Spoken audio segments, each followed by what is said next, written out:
Lord Lawson, you've been in Dublin talking about the Copenhagen Climate Change Summit, which many believe was a total disaster. I think you share that view. But you are in the camp of the climate change sceptics. You don't believe the stories that are put forward by many scientists that indeed we're almost facing a doom and gloom scenario in terms of climate change coming down the road.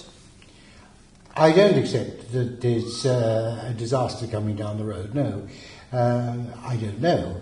They don't know either, incidentally. It's extremely difficult to predict these things.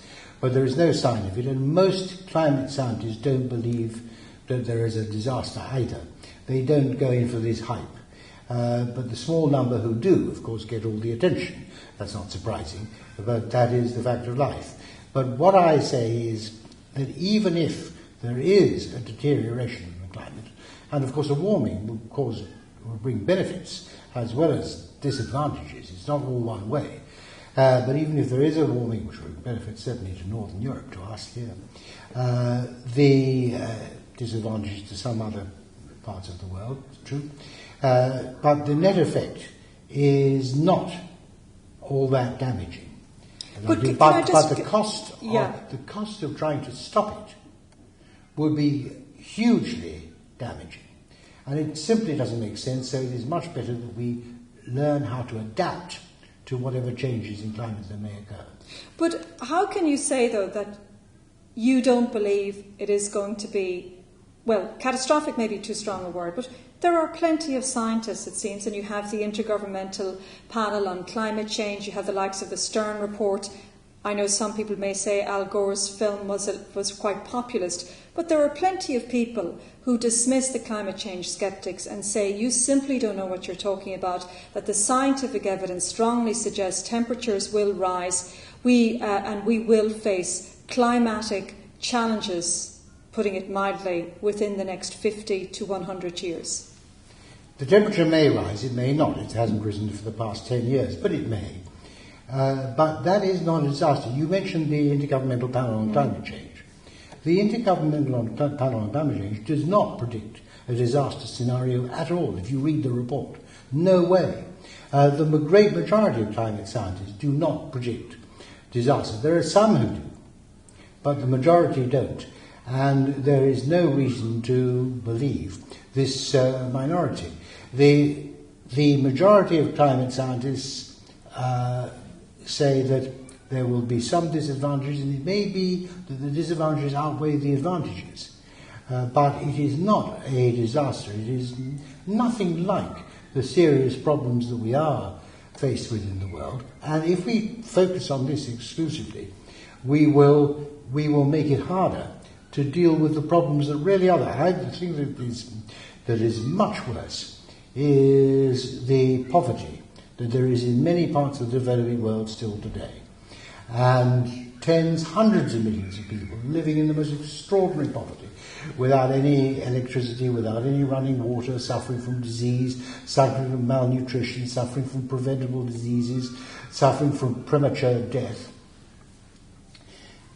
This is what we need to be focusing on, and that is far more important than this possible climate change disaster which you talk about. And these are connected, if I may say so, these are connected because the way to get out is through economic development, economic growth. That's the way to solve the poverty problem. And if you force people to use more expensive forms of energy, because they mustn't use carbon-based energy, then in fact you are holding back their economic growth. And of course they're not going to agree, which is why Copenhagen was a fiasco. But if it isn't as bad as you're saying, why do you have so many countries who have signed up to the Kyoto Treaty who say that the increase in carbon emissions is having a very negative effect on all of us and it will lead to global warming in the future? I mean, if so many scientists don't believe that theory, then why have so many countries in the world adopted it and placed great credibility in it? The fact is that they didn't reach agreement in Copenhagen. No, but I'm talking about the Kyoto Treaty. The Kyoto Treaty was a treaty that only affected to a minimal extent the developed world. It applied only to the industrialized countries, only to the developed world, and it will... Yeah, but they're the big carbon CO2 emitters. No, they're places not. like the US and Europe have been huge polluters. It's not pollution, incidentally. There's nothing polluting about carbon dioxide. But it is true that in the past, it was the developed world which was responsible for the emissions. If you look at the projections for the next 100 years, the huge growth in emissions is going to come from the huge economic growth in the developing world. China is already emitting more carbon dioxide into the atmosphere than the United States is. It's already in the number one spot. India is growing fast. It is going to be these countries which are going to do it. They don't deny that. But they say they've got to put the economic growth, economic development, getting their people out of poverty first, and I think they're right to do so. But what do you make then of the doom and gloom scenario portrayed in Al Gore's documentary about climate change? And maybe they're particularly vocal, but there seem to be a considerable number of scientists who support his views and those of other people in that field who say, don't believe the climate change skeptics, unless we do something today, we're going to face disaster tomorrow. The Al Gore film went before a High Court judge in London because the government had proposed that it should be shown in schools. And a school teacher, I think it was, took them to court, saying that this was propaganda, it was not science. And the judge found that there were no fewer than 11 major errors of fact in the Al Gore film, and that it should only be shown at schools if this was pointed out to the children. The Al Gore film is not science in the slightest. There are perfectly good climate scientists, and they take a much more measured view. And they differ in their views, because it's a very complicated form of science, and it is a very uncertain science.